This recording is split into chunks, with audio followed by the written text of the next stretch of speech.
Good day and welcome to physics class. We are looking at the topic radioactivity under the following context. We look at the meaning of radioactivity, the radioactive emissions that take place or alongside radioactivity, the types of radioactivity, half-life and decay constants. We'll look at decay law and we'll round up the class by looking at radiation hazards and how to protect ourselves. Before we move to the meaning of radioactivity, I need to give you a quick reminder. We have looked at the model of an atom. I'll consider that the atom has a nucleus that is positively charged, consisting of, with a positively charged nucleus containing a proton and a neutron. The proton is positively charged while the neutron is electrically neutral. Revolving around this nucleus is the electron. The electrons are negative or negatively charged. The proton and neutron in the nucleus of this atom are called the nucleon. So if I say what is the nucleon number, I am talking about the content of the nucleus of the atom. Now, an atom represented by XAZ as shown here is a nuclide. Talking about nuclide X, we specified mass number A and atomic number Z. This is very important because as we run through radioactivity, we'll look at how to make simple arithmetic with the mass number of any specified nuclide and the atomic number. Now let's move on to radioactivity proper. What is radioactivity?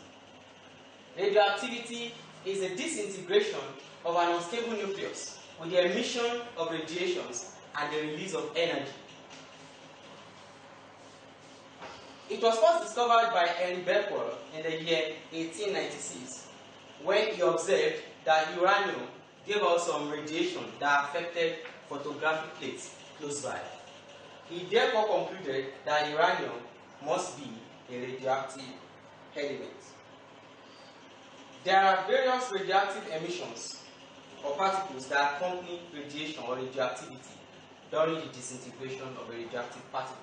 These elements are alpha particles, beta particles, and gamma radiation.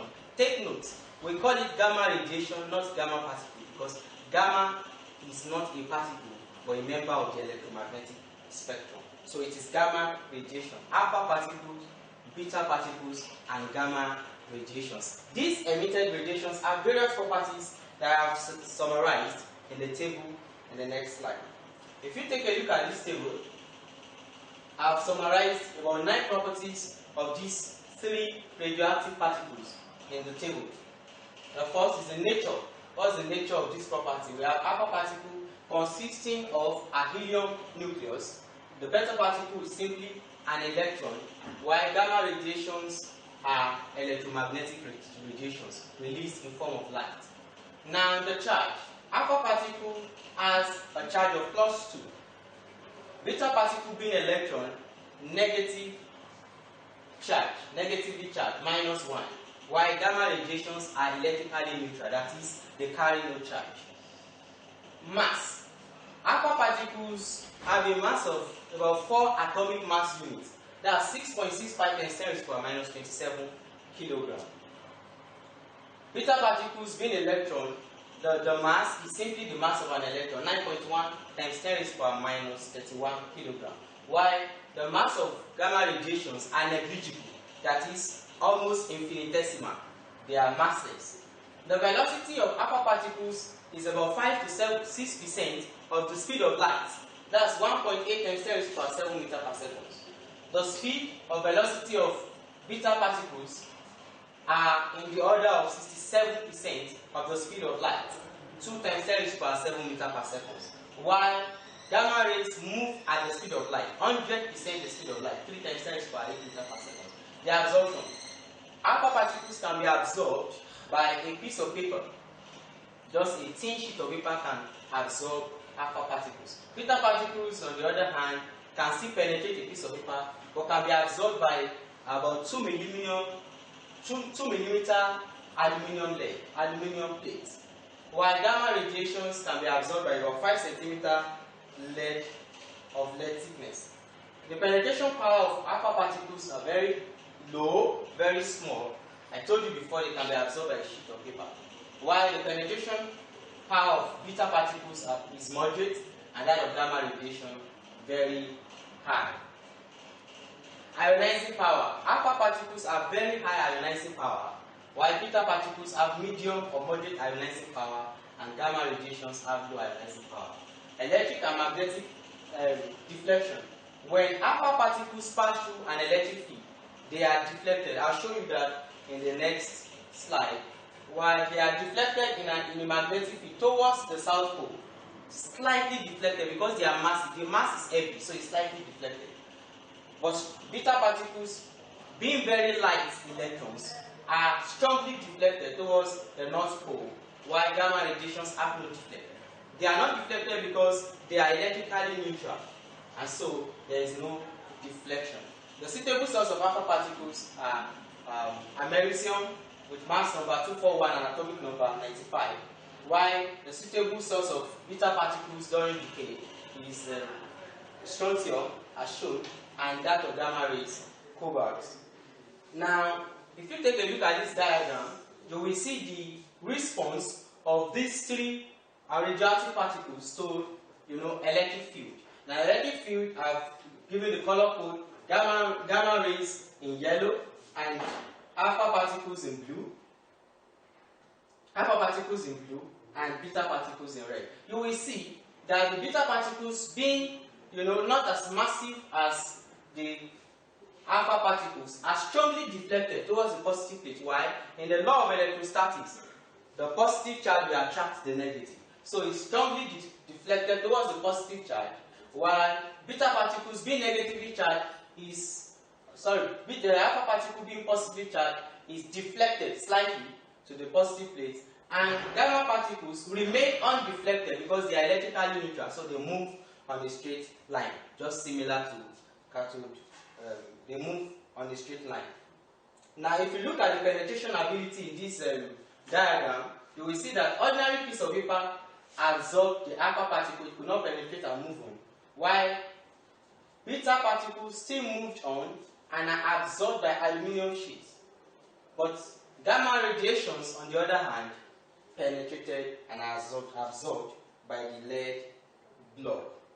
Elements that ordinarily in nature would disintegrate by themselves because of their unstable nucleus and because of their heaviness are called radioactive elements, like the americium I showed the other time, like uranium, polonium, and some other elements like that. These are some of the examples: cobalt 60, polonium, and plutonium.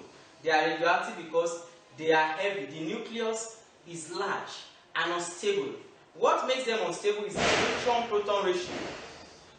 When the neutron-proton ratio is not approximately 1, that is approximately far greater than 1, it is said to be unstable. I will show you that in the course of this slide.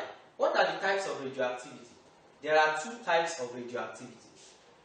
The first is a natural. Well, you will agree with me that the second should be artificial.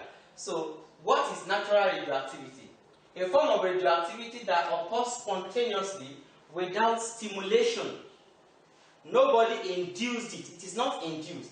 That is natural radioactivity. Look at uranium, radium, with mass number of 226 and atomic number 88.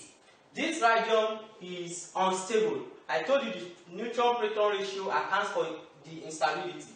If you look at the number of neutrons, the proton number is 88. If you subtract 88 from 226, that will give you 138. That is the neutron number. If you find the ratio, 138 divided by 88 will give you something of the order of 1.5 plus. And that is not approximately equal to 1. Because of that, this element is unstable. It tends to disintegrate and decay in order to form a more stable radium-222 with atomic number of 86 by emitting an alpha particle. Don't forget that in the process, energy will be released. So, plus energy. This is an example of natural radioactivity. On the other hand, we have artificial radioactivity. That is man-made, man-stimulated. Like what you have in your nuclear reactor, where neutrons are used to bombard uranium to cause a fission process in generating electricity.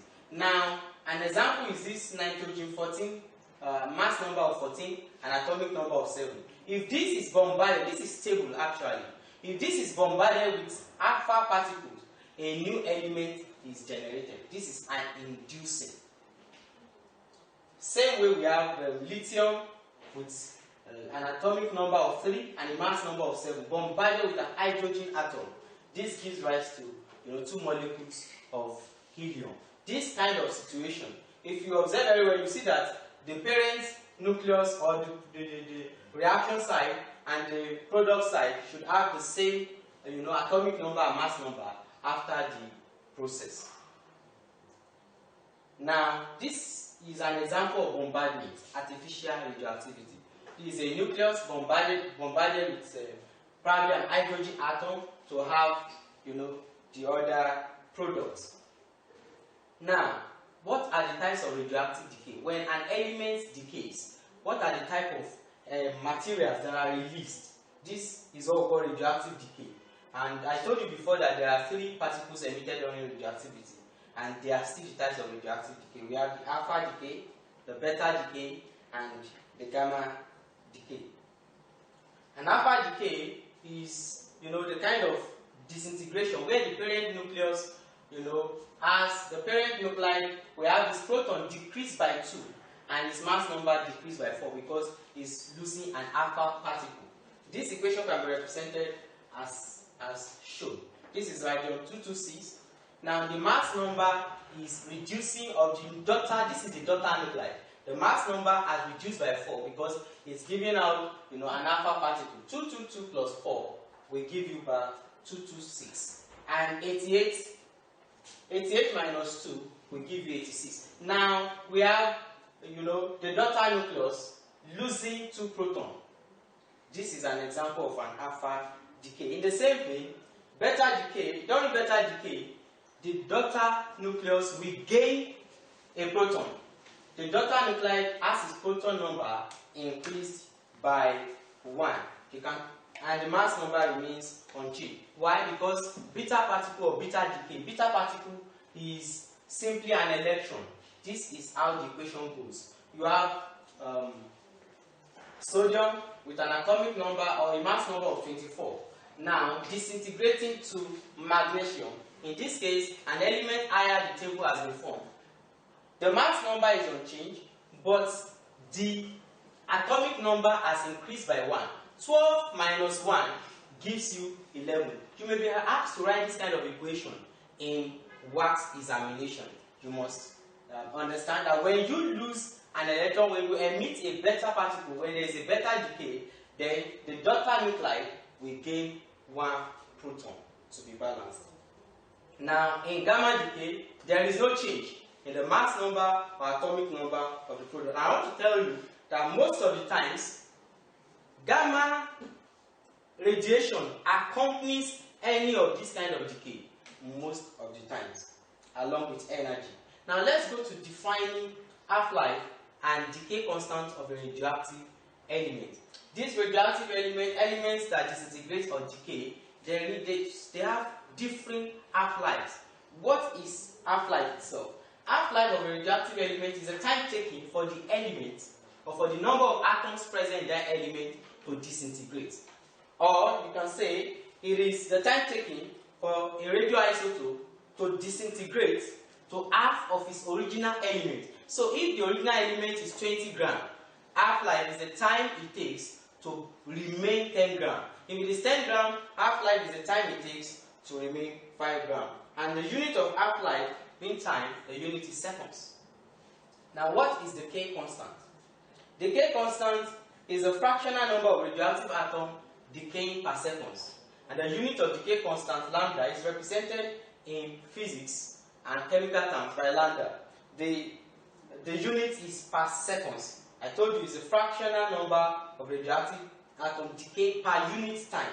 So the unit is per seconds. The relationship between half-life and decay constant is stated as half-life TR is equal to 0.693 over lambda. This is a very important equation in calculating the half-life of a radioactive element. Because in the course of time, we'll calculate the time it takes a radioactive element to disintegrate to half of its original number of atoms. This half-life is often used in carbon dating, in looking at the age of materials like rocks, age of elements or plants that contain radioactive particles. Now, as we bring this class to a close, I will be giving you a short assignment, and we'll be starting the next class with this brief assignment. You are to name 3 types of radiation emitted by radioactive sources. I think we have looked at that in the course of this discourse. Now, you are also going to state, justify your choice in each case. Which of the radiations that you named above, option 1, that carries a negative charge, option 2, that is similar in nature to X-rays. Which of the radiation is similar in nature to X-rays? Then which of these radiations is most easily absorbed by materials? Which of them travels with the largest speed, with the greatest speed? Which of the radiations you have mentioned is not deflected by a magnetic field? And which of them is similar to cathode rays in nature? And finally, you are going to say which of these is emitted when uranium with mass number 236 and atomic number 92 decays to form uranium, another isotope of uranium with atomic number 90 and mass number 232. Till I catch you again in the next class, have a nice time. Do your assignment and God bless you.